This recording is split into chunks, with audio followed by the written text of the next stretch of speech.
What do you get when you combine a tiny form factor, luxurious metal build, and borderline unusable software? You get the GKD Pixel. To say the Pixel is unusual would be an understatement. In a way, it seems like it was in the works for a very long time, but in another way, it just kind of launched out of nowhere. My previous run-in with GKD was pretty much a train wreck with the Mini Plus, which meant I had basically no expectations whatsoever for the Pixel. However, I'm very happy to say that the GKD Pixel is absolutely, positively awesome, and I just can't seem to get enough of its micro metal magnificence.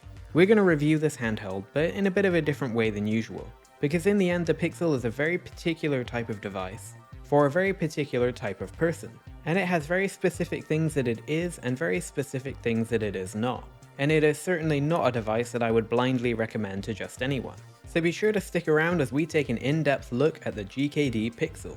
The Pixel sports a 2.4-inch screen with a resolution of 320 by 240 pixels and a 4:3 aspect ratio. It has the Ingenic X1830 CPU, 128MB of RAM, a 1300 mAh battery, USB-C charging, a headphone jack, and a luxurious full metal build. And I do mean full metal.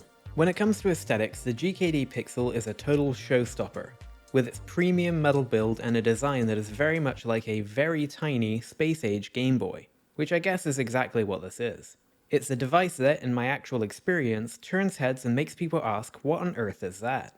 It's an absurdly eye-catching device, and honestly, I really love showing it off. I chose the green color, and I love how vibrant and bold the green color is.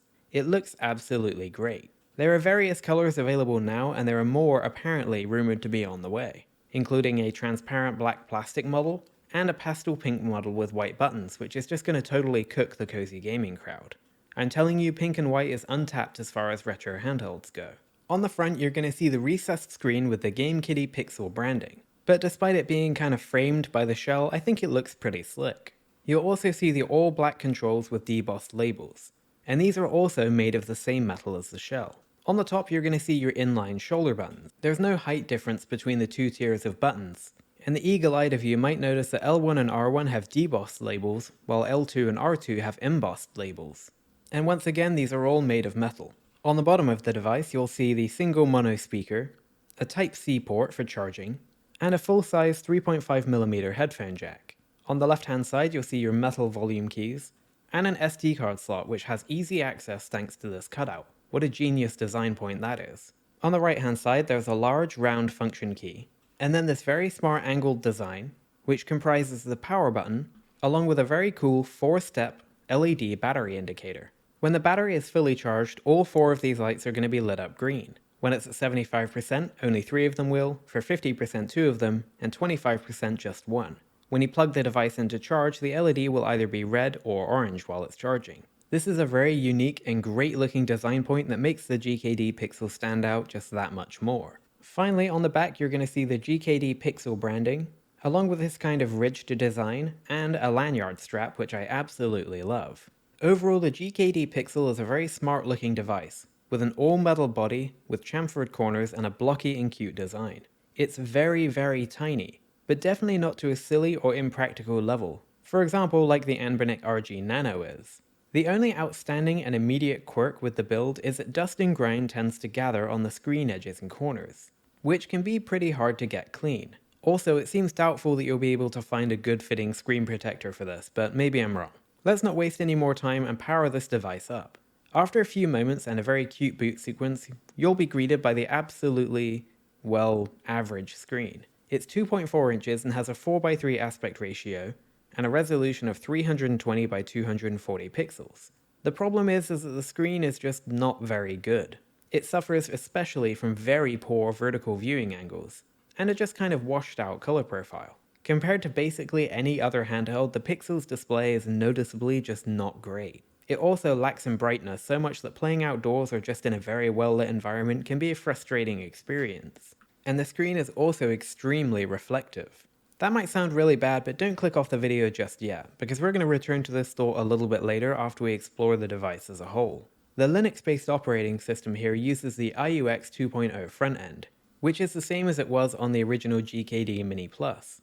It's kind of similar to the Powkiddy V90's G Menu 2X front end.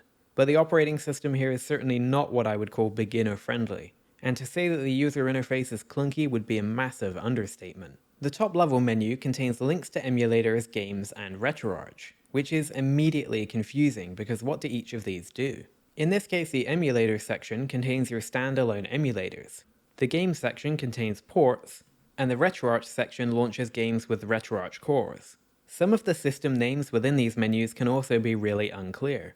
And then on the included card, the game lists themselves are divided into often strange collections, and look, well, pretty terrible. It's also just difficult to navigate in general, and I often find myself just lost in some folder structure somewhere. In the game list, you press Start to go back, but in all other menus on this device, you press B to go back.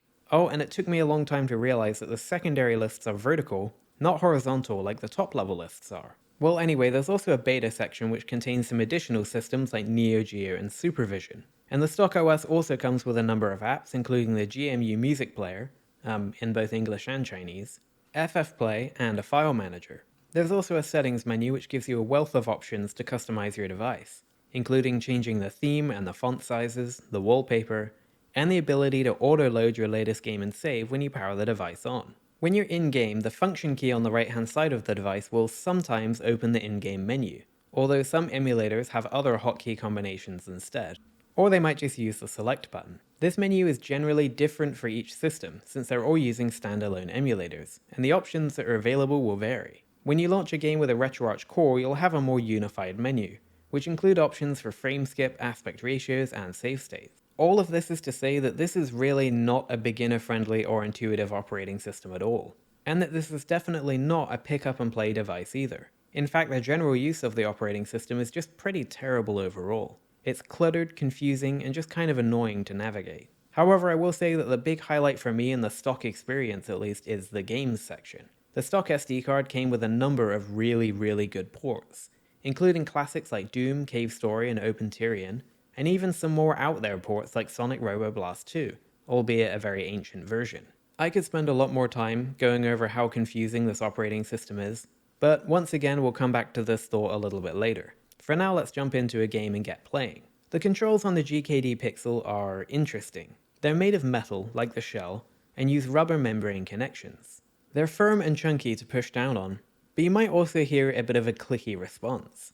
And that's actually entirely thanks to the metal-on-metal clash that happens when you press them. The clicky sound you're hearing here is not actually the switch actuating. It's not a clicky tactile switch, but it's actually the metal shell clashing with the metal button. Take a listen to this clicky noise that the D-pad makes, and then the stark difference when I push the D-pad slightly over.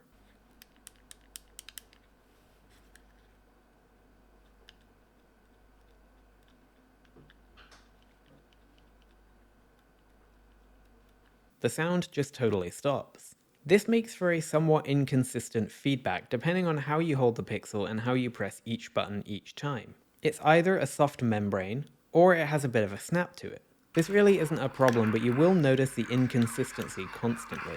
And you may also find that playing games like Star Fox are a rather clickety experience. Outside of that, the D-pad here feels kind of flat overall, mostly due to the subtle debossed labels. It does have a little bit of a bowl shape and pivot, but the small size and shallow details makes it just, well, flat feeling. When it comes to the shoulder buttons, they are flat and inline, and really they're not very comfortable to use in any type of grip. Because the secondary shoulders aren't differentiated at all from the primary, it can be really difficult to find them, especially if you need to use L2 and R2 a lot. However, I understand that they did this to keep the shape of the device overall very blocky and together, but it's just not that great to use in practicality. Like many micro handhelds, the controls on the GKD Pixel are just kind of serviceable. They work fine, but they're limited by the form factor itself. Just don't expect the most comfortable or ergonomic experience. All that said, the controls do work very well for rotational inputs and fast tapping too. So given the compromises that come with such a small device, I guess my complaints here are kind of limited. The thing is, the Pixel shares a strength with the Miyoo Mini, which is the ability to play it one-handed. And dare I say, it might actually feel a little bit better in the hand than the legendary Mini, due to the small size and the easy to access controls. This device will fit easily within the palm of most people, and playing slower paced games like visual novels or JRPGs in particular is fantastic. And with this type of game, the quirky controls are a relative non-issue in the grand scheme of things. Once you take yourself away from expecting a perfect gameplay experience, and instead just thinking about playing on the Pixel wherever you are, whenever you are with one hand, the weird controls just don't matter as much. When it comes to performance, the GKD Pixel caps out at PS1, with most PS1 games running pretty much great. Even 3D heavy titles like Tekken 3 run more or less without issue, which for a device of this size is absolutely fantastic. However, the performance in general on the Pixel is very much inconsistent, and varies depending on the game, emulator, or core that you're using. And even then there are instances of slowdown or other quirks that you'll find in random places. For example, Star Fox, which is one of the heavier Super Nintendo games, runs mostly fine but does have a little bit of slowdown here and there. Sonic 3 on MegaDrive runs completely perfectly, until you lose your rings and the game slows to a crawl temporarily. The 32X 3D Titan Star Wars Arcade runs perfectly without any issue at all. And arcade games are another strength of the Pixel, with a fast-paced action game like X-Men vs Street Fighter running completely perfectly. NeoGeo is a similar story despite being in the beta section. You get basically perfect performance all the way across the board. In general, for PlayStation 1 and under, the GKD Pixel will deliver perfectly playable results most of the time. And playing pretty much anything feels pretty amazing because, well, this is just a tiny metal space-age Game Boy after all. Speaking of Game Boy, GBA is a system that runs generally very well, even in 3D heavy games like Need for Speed Underground 2, and man do I love 3D Game Boy Advance games. However, when it comes to original Game Boy, you might want to consider running your game stretched to full screen. If you use the scaled display mode, the pixels here are very uneven, and honestly it looks very squished and skewed and bad, especially when it comes to text. This issue is even more pronounced when it comes to the NeoGeo Pocket Color, which is totally unusable in scale mode. It may just be my preference, but I prefer a bigger, stretched image that is more even over these garbled and hard to read scaled modes. One more note on gaming and performance with the GKD Pixel is that this thing gets very, very warm, especially when you're playing PS1. The metal shell here really sucks the heat out of the board and becomes ambiently warm very quickly. It's not anywhere near close to burning you or anything, but just be aware that if you're sensitive to warm devices, this is one of them. Now with all that said, one of the most user-unfriendly elements of the GKD Pixel is that you'll most likely need to go through some serious trial and error with various emulators and cores to find the ones that work best, even down to a game-by-game basis. At one point you might find a game that doesn't run at all in one certain emulator but runs perfectly in another, or you might find a different game that runs at a crawl in every emulator you try. And it seems like more often than not, I find myself trying a game in various different configurations before I find a way that works. Let's talk about the single mono speaker here, because I think it sounds surprisingly great, and it's able to broadcast even smaller details in music and sound effects with a pretty good range overall. Of course it's not going to blow you away, but it's definitely not bad either. However, certain cores and emulators do have audio issues like crackling, popping, and skipping that can be distractingly noticeable. I first noticed this issue in Pugsy on the MegaDrive, because I know that soundtrack like the back of my hand and it sounded pretty rough.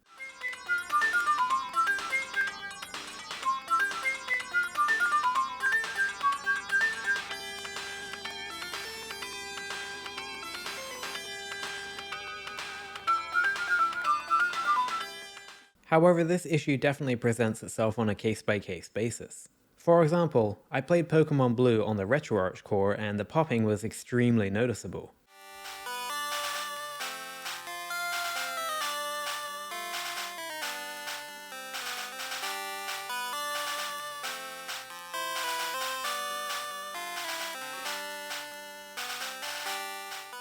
But when I played the same game on the Old Boy emulator, it didn't pop at all and the audio sounded great.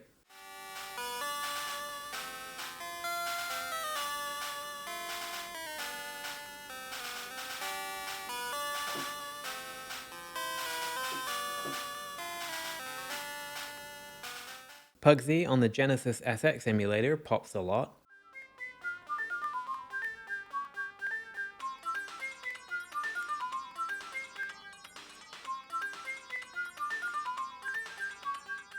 Whereas Pugsy on the RetroArch Gen Plus GX core skips, but it doesn't have any popping.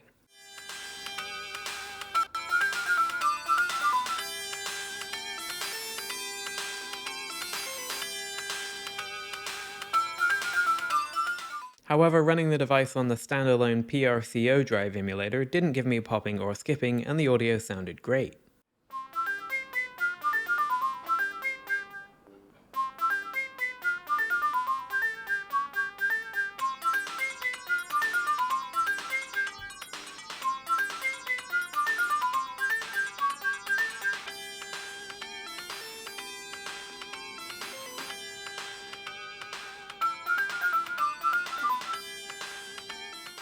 Also, none of the pre-installed ports have audio issues, and neither does the GMU music player, even with high-resolution FLAC files.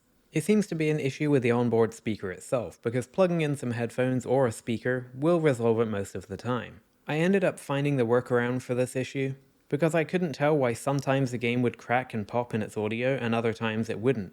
Then I realized that it was because I was opening the game in different emulators or cores each time.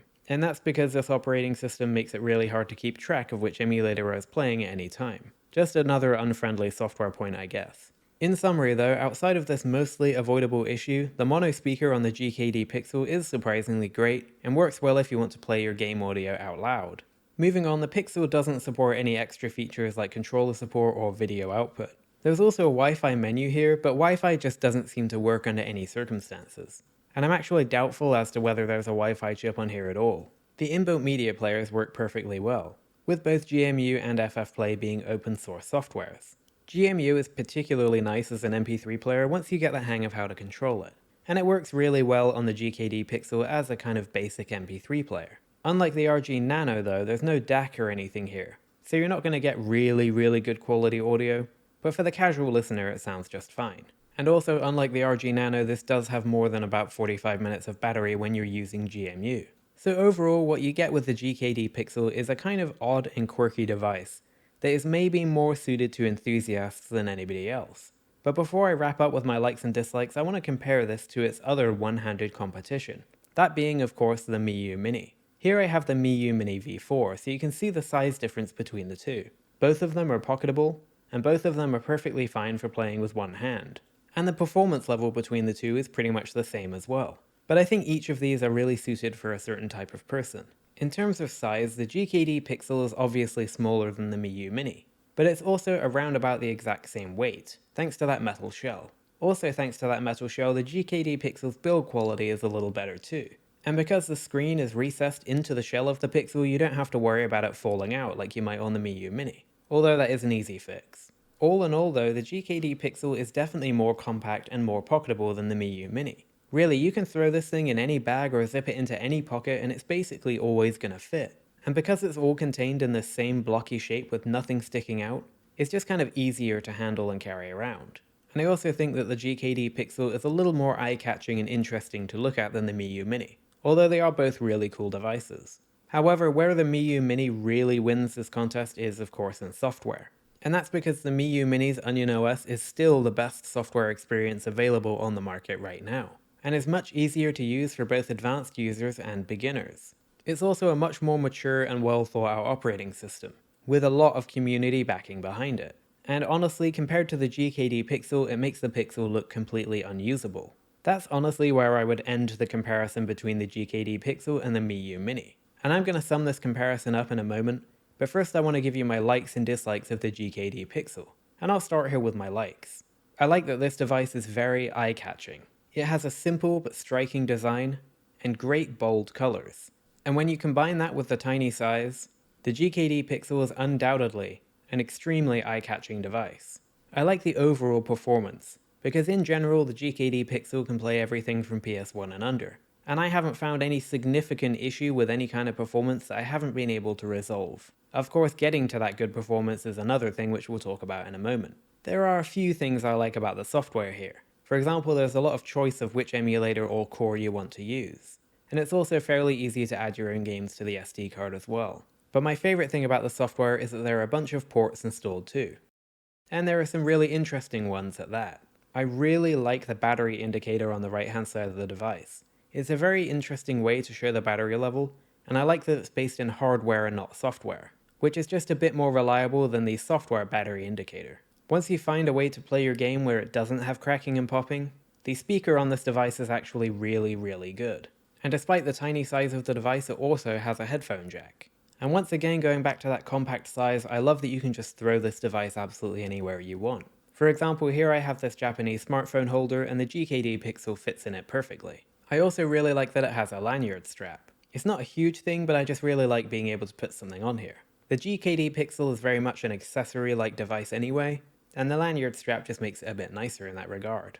And of course I like the all-metal build. It feels very rugged and it looks absolutely great. And finally, I like using this device as an MP3 player. because the GMU music player is actually pretty good and the audio quality is pretty good too. And now for my dislikes.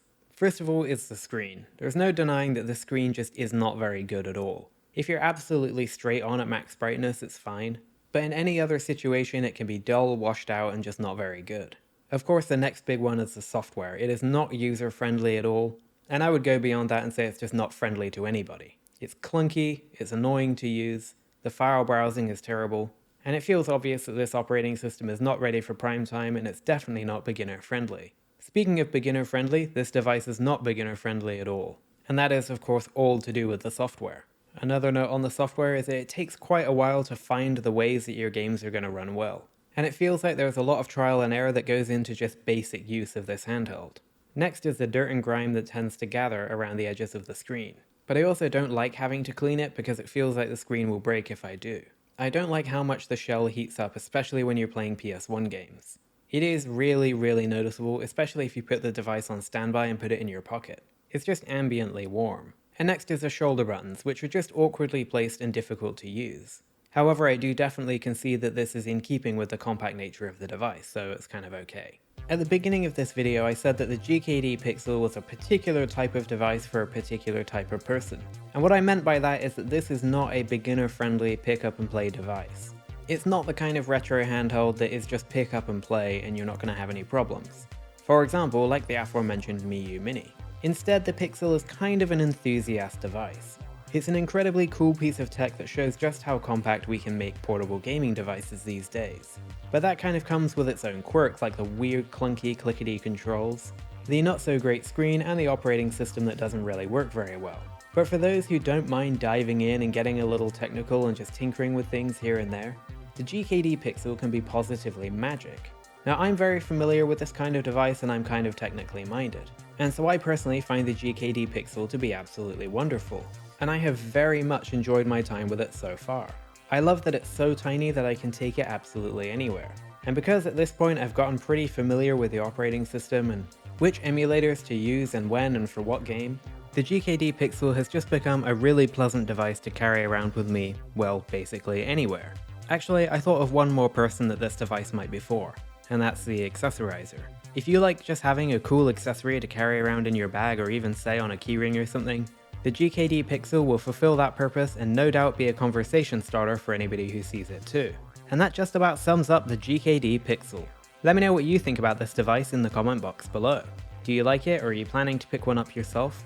If so, tell me what your favorite colorway is. I am actually kind of tempted to pick up the gold or silver version myself if they end up existing.